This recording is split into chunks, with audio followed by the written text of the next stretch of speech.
at that moment was like, can we do that? Can we do that? Okay. Exactly. Carlos, you are really one of the pioneers of zygomatic implant dentistry. You created the ZAGA philosophy, the ZAGA concept. How can I become a ZAGA center? We try to select, not to accept everyone, in the means that we want an office patient center that has learned this philosophy by attending at least one course. We don't want everyone being there. We want the best ones.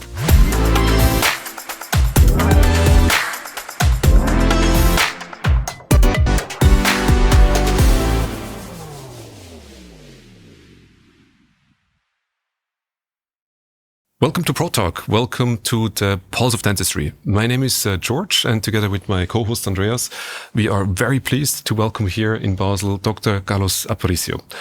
Welcome, Carlos. Thank you. It's a pleasure to be here and to share this moment with you, both of you. The pleasure is totally ours, so thanks a lot for making it to Basel.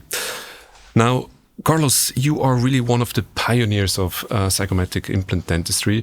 You are a lifelong innovator and a very passionate educator.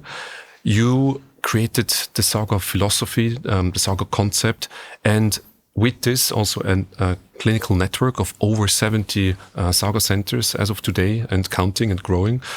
And with this, I think you really redesigned how zygomatic treatment is done today. Now, for today, I think we have the chance to discuss with you multiple topics and learn a lot about yourself, your personal journey, particularly also how a single patient can change the track of a professional career. And then we also would like to dive into the ZAGA centers, how you built them, what's your educational, let's say, philosophy.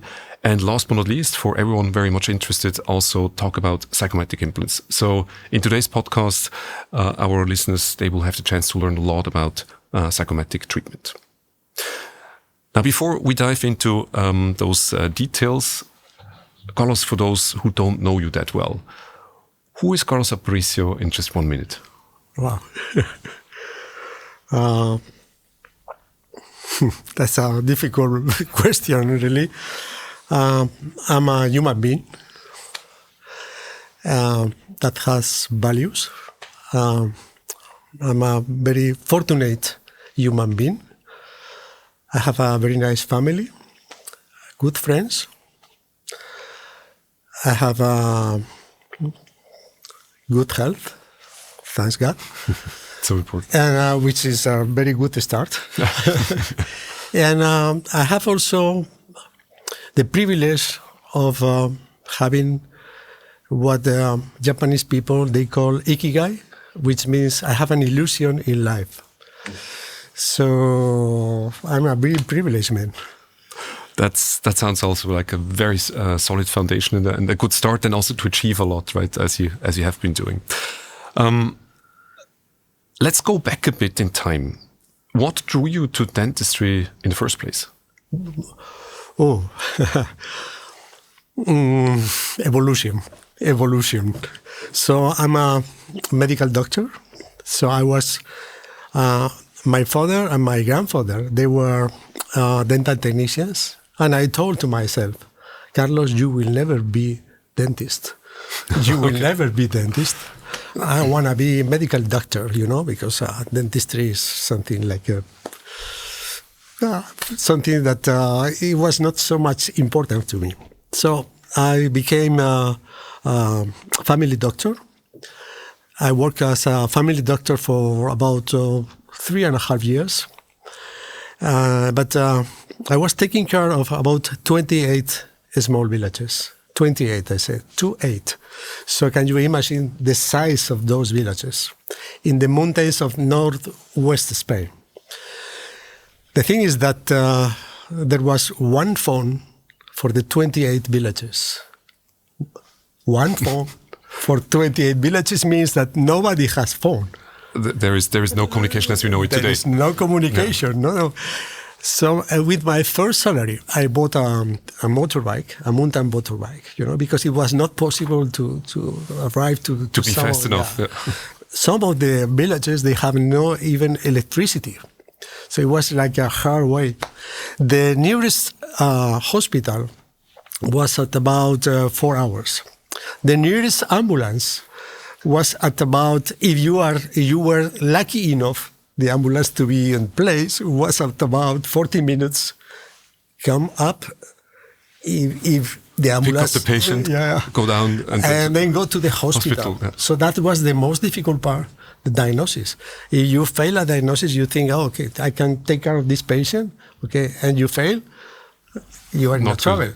If you send the patient to the hospital, this means that it needs like 5 hours to get into the hospital, wait there, and then somebody tell, oh, that's nothing. I don't understand how your doctor sent it to me. So it's like a 1 day in and back. So it was not so easy. And on top of this, Social Security gave me one very good instrument, you know. It was, how do you call it, a talonery of receipts.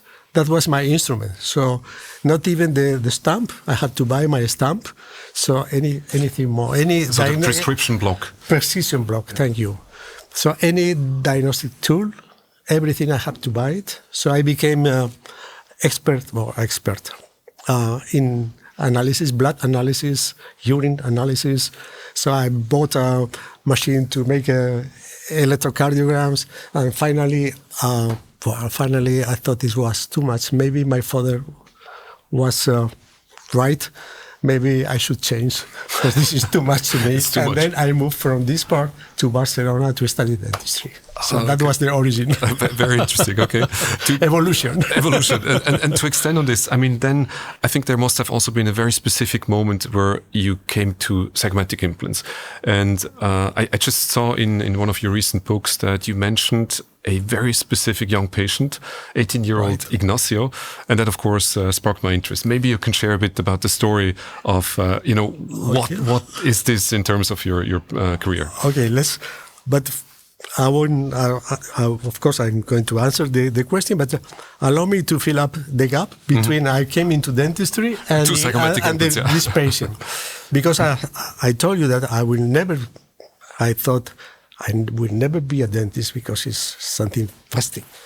But when I came into dentistry, I started to enjoy this field of medicine, because it's a medical field. And I started, to meet you is to love you. And then I started to really appreciate all the good things that dentistry has. It is like a manual job. It is an intellectual job. You are able to see the results almost immediate.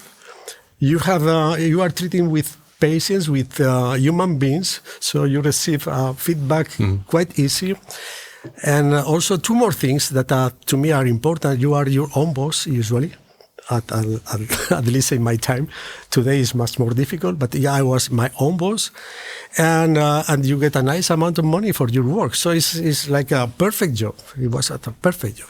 So it happened that because I started to love it, I went to many courses during my studies. I went to many short courses, continuing education courses.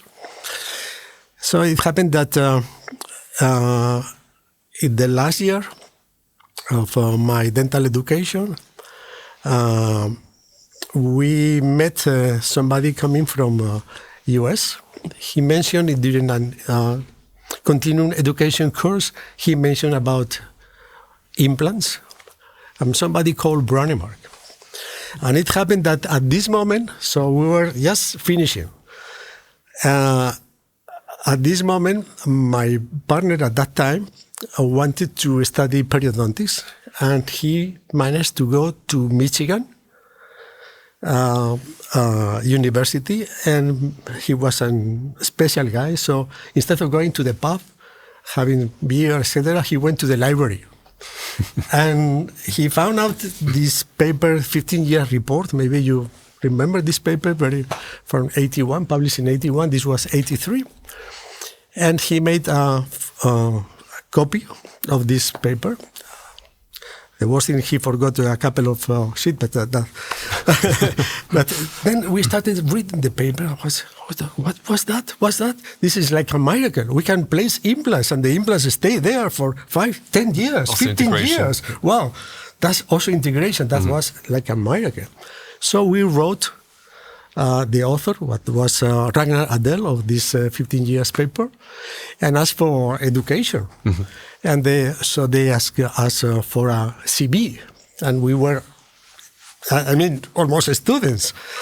But the good thing is that since we have so many continuing education courses, diplomas, so we send like many diplomas of 2 days, 1 day education, continuous education courses. So they admitted us there to the first course in Gothenburg,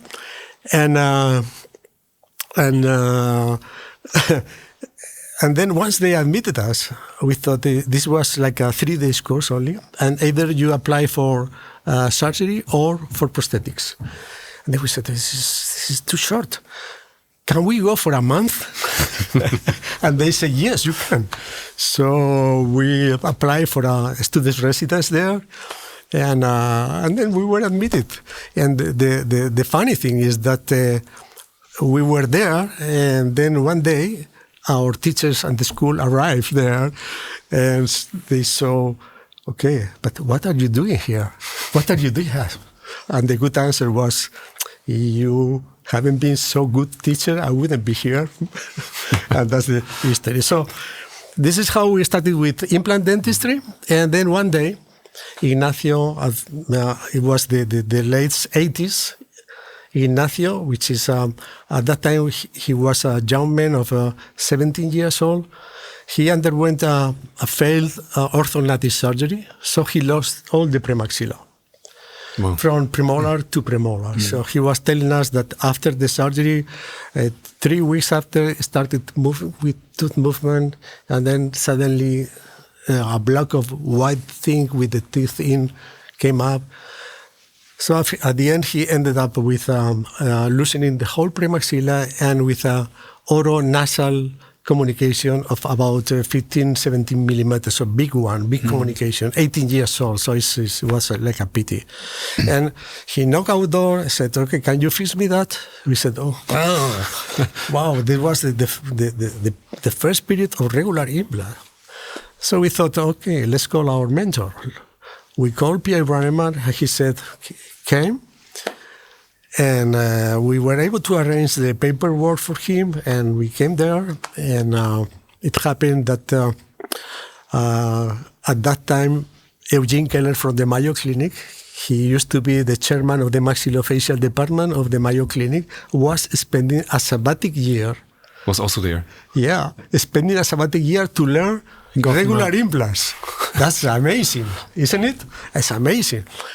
So Eugene was able to close the communication, and Pierre Branneman, he machined himself a couple of implants in his office. He used to have a tiny machine. Yeah. Really, himself. Yeah, himself. So it's like, and with those implants remotely anchored, he was able to fix a graft, a hip graft, and then we performed the rehabilitation in Barcelona. And at the end, the bad thing is that the rehabilitation, we have to keep the open bite because there was a bad diagnosis, it was an incompetence of the upper lip. So, what an incredible story! Yeah. Wow. And the story is like incredible itself. But the good thing for me is that I learned two things from this story that really changed my professional life. And the first thing is that you can place implants in non-perpendicular direction to the occlusal plane. You can tilt implants, and those implants still work. This was the beginning of tilting implants. Now, today, as you know, is like regular. It's well known, accepted, and proven. But at that moment, it was like, can we do that? Can we do that? Yeah. Exactly. And of course, the second thing I learned and changed my life is that you may get some remote anchorage for your implants outside of the mouth. And those two things changed my life totally. And that was in the early 80s, right? That was, late 80s. Late 80s. Late 80s. late 80s. But still very early for that type of yes. treatment concept. Oh, yes. Thanks a lot for sharing. I think that's a fascinating story. Maybe a last question to round up the more personal side of who you are. Outside of dentistry, what gives you energy? Where do you actually recharge, and what do you like to do outside of dentistry? Outside of dentistry, I like sailing. I like very much sailing. I like yoga. I've been intermittent yoga performer since my 20s till now. So I keep nice flexibility. And I try to go to the gym 3-4 times as this morning, because it gives me some extra energy. So that's all. But I have, at the same time, I'm telling you this. I can do this now because now I'm like a free bird.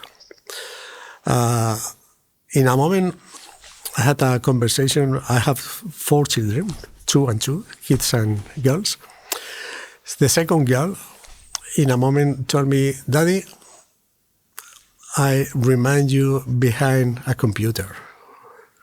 This is my remind of you."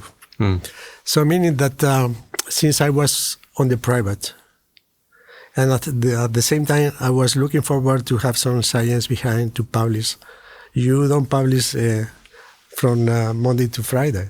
You publish Saturday. On the weekend. On the weekend. So I'm not regretting at all. I'm not regretting. I'm just clarifying that things are not coming like this. They come by... It's hard work. By hard work, right. It's hard work, and I think it's a lot of reflection probably as well if I look in your journey, because starting from the patient Inácio, where you learn about dental implants, you learn about zygomatic implants.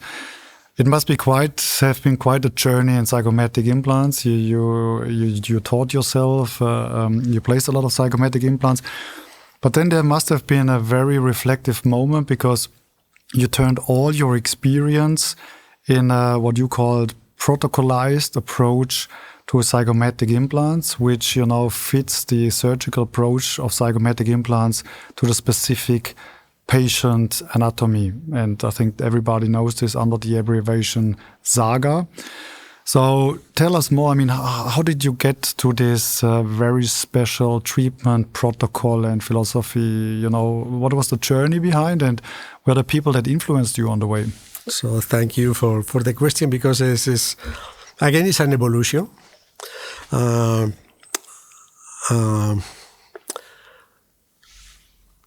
Our first experience with the remote anchorage was the story of Inácio, and then there was like a void.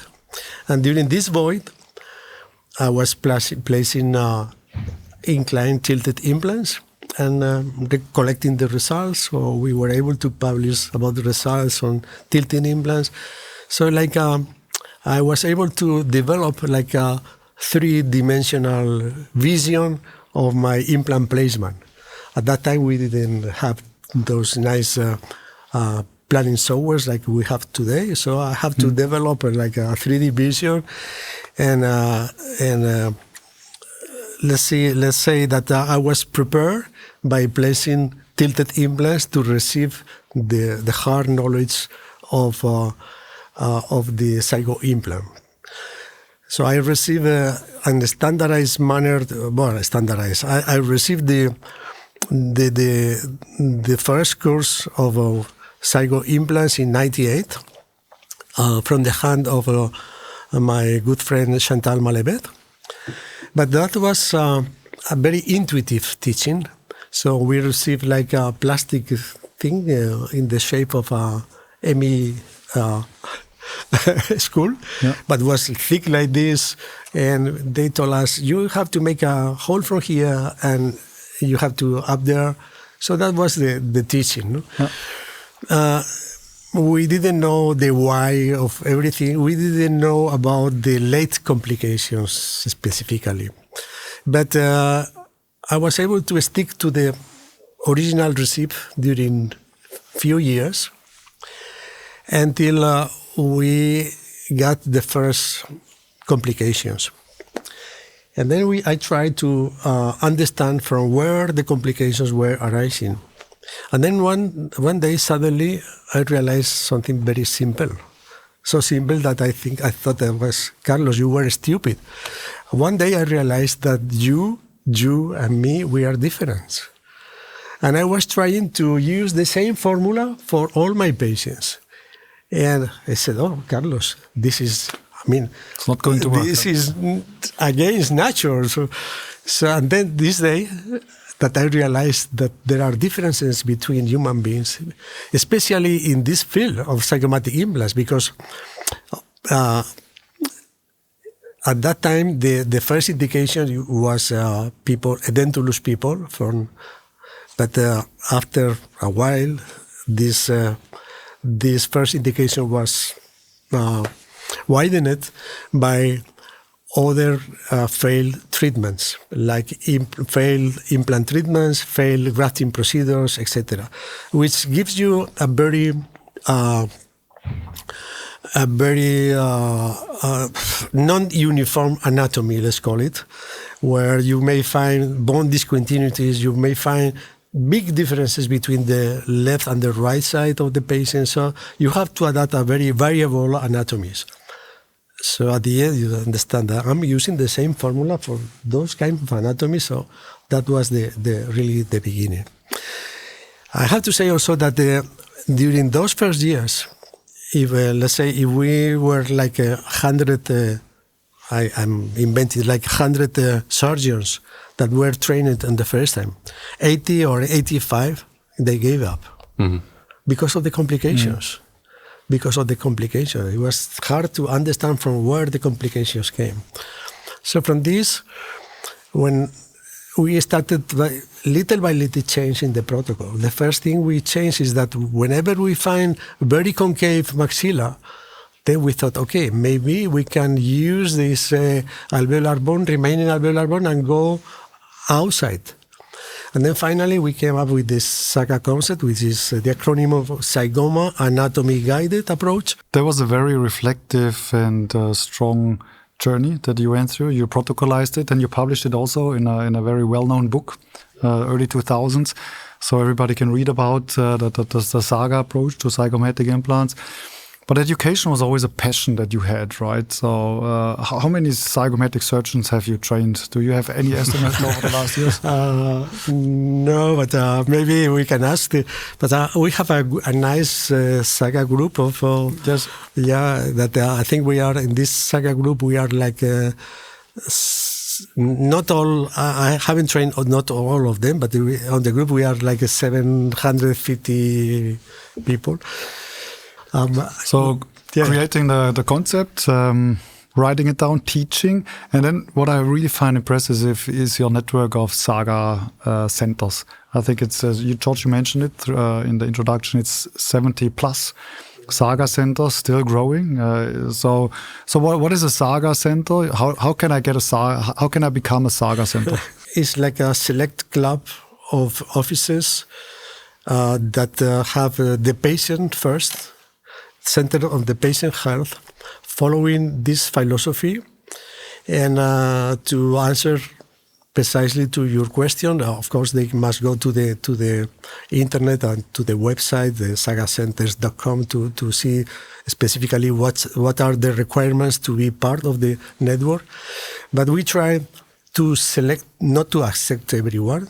We try to be selective, in the means that we want an office patient center that has learned this philosophy by attending at least one course, and they are going to present a few cases, few patients treated with this philosophy, and then there is like a committee of what we call ZAGA experts, ZAGA mentors, that are going to judge their application, and they will decide whether or not you are. So it's almost like an accreditation process, yes, and yes, a quality stamp. Exactly. Yeah. We don't want everyone being there. We want the best ones. Yeah, no. I think that's a very interesting network also for all our listeners that are interested in zygomatic implants, 70 centers. Then you have like 10 mentors. I mean, yourself, you're training very intensively still every year. And, getting a training and this certification, I think that's a way to go. I have one question that I have to ask you on zygomatic implants, if we are at this point, is, because it's a topic that is discussed very, let's say, critically also in the medical field and the dental field. What is one of the biggest misconceptions that you see on zygomatic implants that you would like to clean up in this podcast? Misconceptions? I would say maybe the first one is the indication. So if you are professional of dental care, oral care, you must care about teeth. You must care about it. So I'm against forcing the indication of zygomatic implant. I'm against of cutting bone. I'm against of extracting teeth unless it is totally necessary.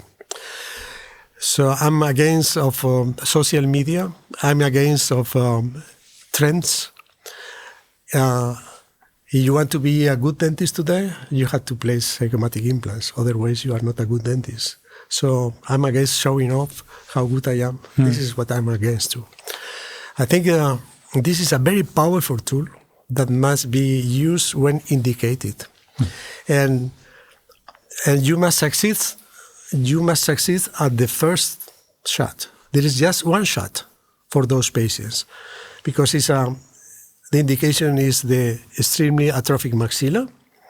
So there is not going to be a second chance. You must succeed the first shot. And this is going to be like a miracle for these people because you are facing the last opportunity to recover a fixed dentition. Yes. And only professionals and, of course, the person that is suffering from this kind of atrophy can understand what this means.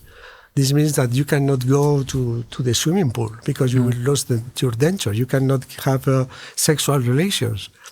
There are so many hidden problems on those people.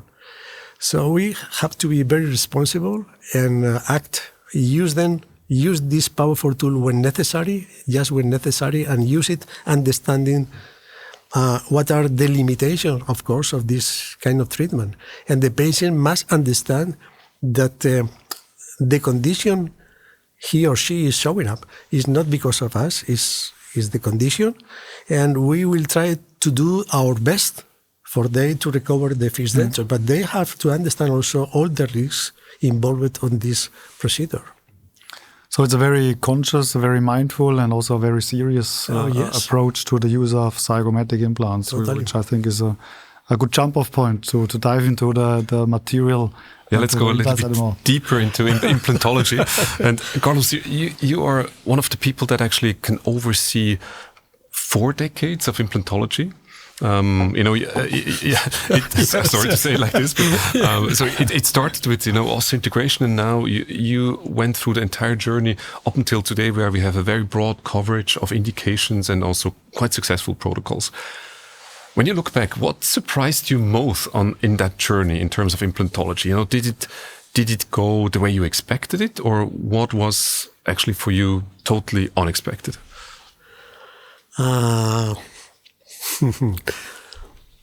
Yeah, it's interesting, first of all, now you made me reflection on my journey. I was pioneer on regular implants. Actually, we opened the first office exclusively devoted to implant dentistry, when dentists didn't know. Our office was open previous to the Brannemar one. So, yes, before the Brannemar one. Okay. Before the Brannemar Center, we opened the office. Because when I learned from him implants, there was it was the Gothenburg University. So I don't remember exactly, but imagine on the 5th floor was the surgical department, and the 3rd floor was the prosthetic, and outside was the lab. So we made everything in one and opened an office exclusively devoted to implant dentistry. Not a lot of different products available at that point in time. No, just one type of implant. And so I started my career like that, my dental career like this. And I'm finishing my career being expert on what to do when implants fail, when regular implants fail. So this has been my journey. So this means that during my journey, I saw, another point is very interesting one is that, at the beginning, we were forced by the company to treat 20 full arches, 20 full arches for 1 year edentulous, previous to be able to buy implants for the upper jaw. Okay. So the beginning was you had to treat 20. There, after 20 were 12, but a number of full arches previous to go to the upper jaw. To go to the upper jaw. And then, time after, it came the single implant, and then the partial. And it did not start with a single implant. So.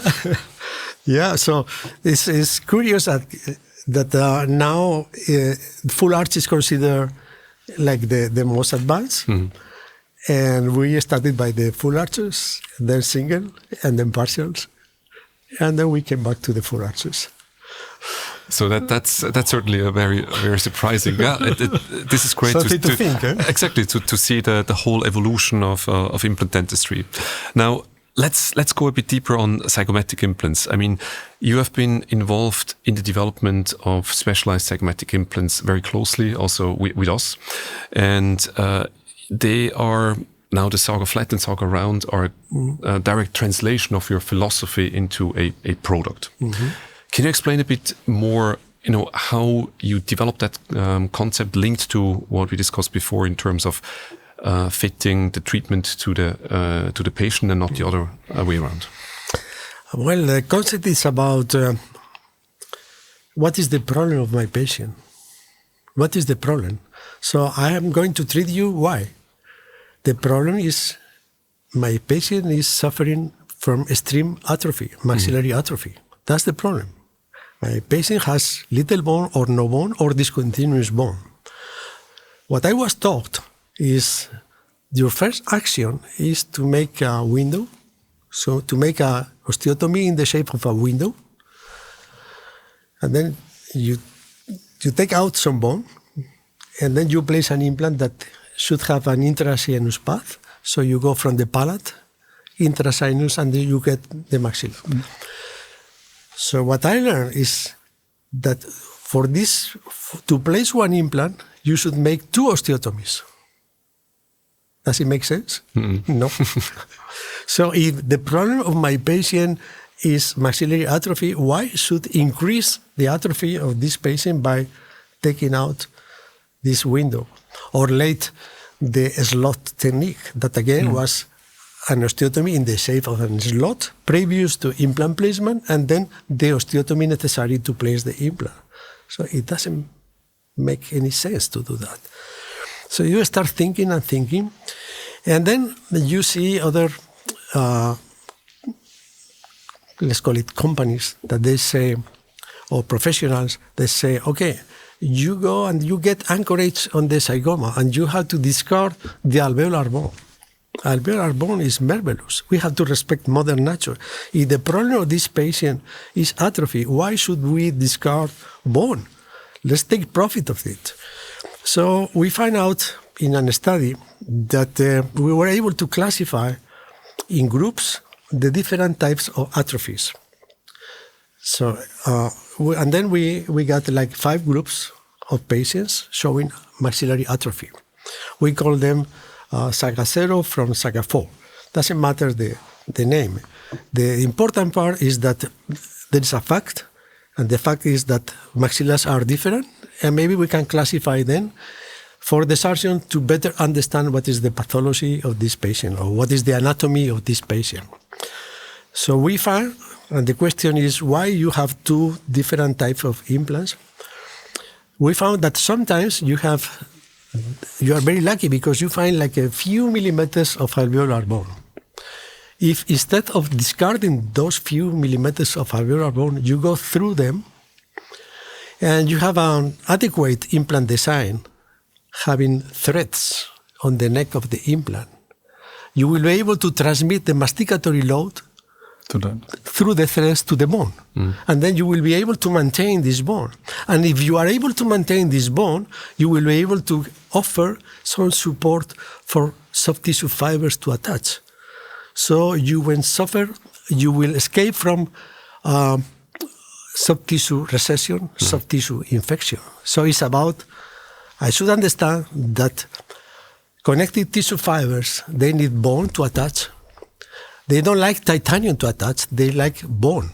If we are able to maintain this bone, if we are able to go through what we call tunnel osteotomy in this small alveolar segment, and we use the right implant design, offering threads on the neck, because if there are no threads, there are no stimulus. Masticatory forces cannot be transmitted to bone. And if you have a bone that is not working, what is going to happen? It's going to resorb. Atrophy, exactly. Atrophy. So it's about understanding the problem, classifying the problem, understanding the anatomy, and then being conservative, understanding the physiology of the soft tissues, and choosing the right implant design. In this case, is the ZAGA round. But what happened when I'm not so lucky and I'm not able to find this small triangle, a small amount of alveolar bone? Because sometimes the atrophy, like in cases ZAGA 4, the atrophy is so big, is so heavy that we have like a paper sheet bone, or even we don't have bone. So we cannot go through the bone like in regular implants, because there is no bone, we cannot go through the bone. So we have to balance this, we have to equilibrate between escaping from sinus problem and escaping from soft tissue problems. And then what we do is like a channel on this lateral wall.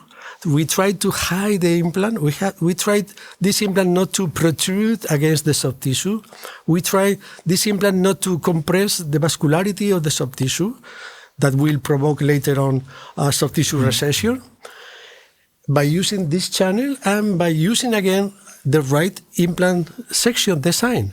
So then we use the flat design in order to extend the surface we are offering against the soft tissue, in order not to protrude, not to compress, not to jeopardize the soft tissue vascularity, not to provoke soft tissue recession and posterior maybe infection.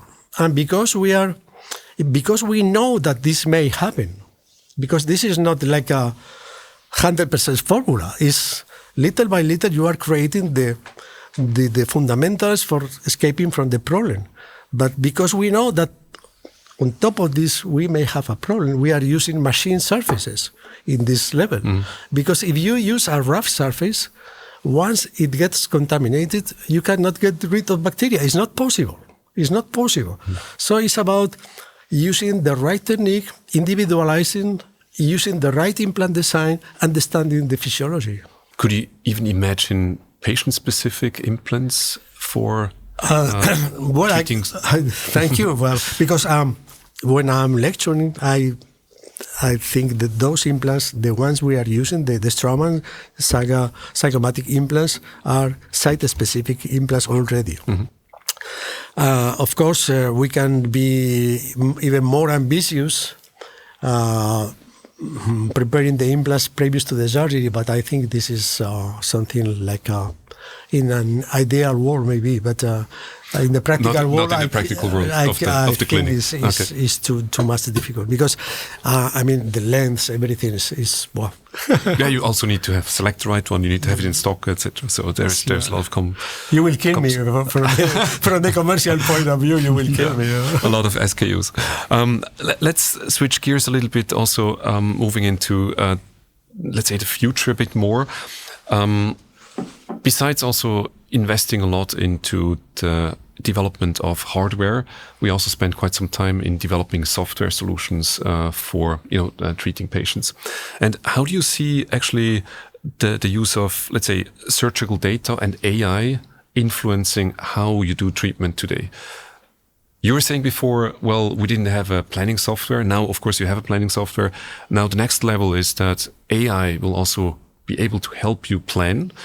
But what type of developments would you foresee for the near future coming out of digitization of treatment modalities and concepts? Well, I have not the crystal ball, but I will appreciate having more help, even more help in understanding the anatomy previous to the surgery. Although we have a very nice softwares now to planify the implant direction, I think for Nobel people, I can foresee that could be a nice thing to incorporate AI inside those programs to maybe to advise them, okay, this implant, you are placing this implant here, but maybe because this implant is a little bit out, you are risking. So incorporating that, I can see it very easily. So is nothing that is far away, and it will help a lot, especially for filling up the gap between the theory and the practice. Actually, we try to help Nobel surgeons by preparing them